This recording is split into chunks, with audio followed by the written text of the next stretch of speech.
Well, then you're solo now. When did you decide on doing this tour? And I wanted to do this years ago because I did that Queen of the Dam soundtrack. Yeah. I did it with my buddy Richard Gibbs, and I wasn't allowed to sing on the soundtrack because of my record company. I think it was Sony issues. It was Sony, and they were just evil, greedy bastards. It was all about money.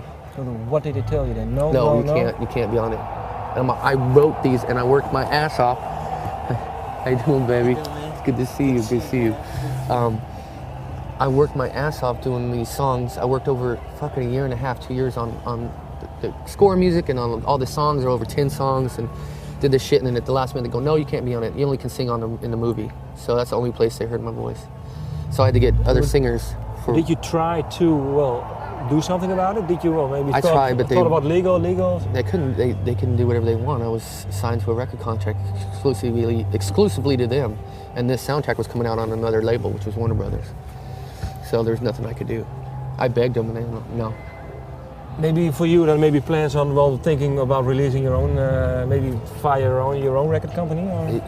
Yeah, I mean we're gonna do different shit now, but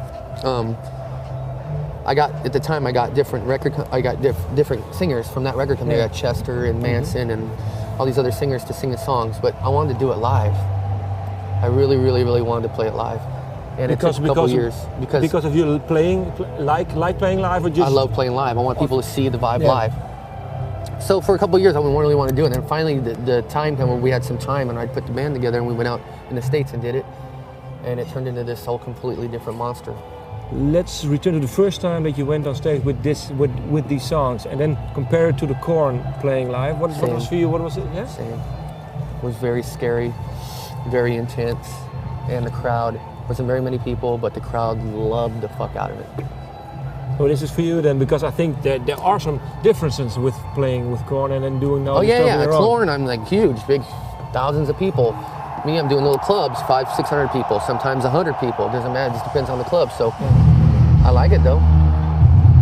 No, it's all about the music. And then, well, you're planning on releasing an album? Yes, I'm working on it now. Will it be just the songs that you wrote earlier, or no? It's the songs I've been writing now. Okay, and what is the songs? If you do you write differently now? Yeah, I've been doing all of it myself. So can you compare? It's completely different than Korn. I call it Peter Gabriel and Acid because it's very electronic, but there's a lot of world music going on, a lot of tablas and sitars and Bulgarian woman choir, shima scenes and biwa music and all this stuff, but all encompassed all together. And this really cool thing, and I'm enjoying doing it. But how do you get your influences with that sort of stuff? The only influence I'm pulling is probably like old Peter Gabriel stuff and like Frank Zappa and pretty much it. So music for you is about just expanding your boundaries. My boundaries, and having a band that plays really amazing musicians and just pushing the limit and doing something really special.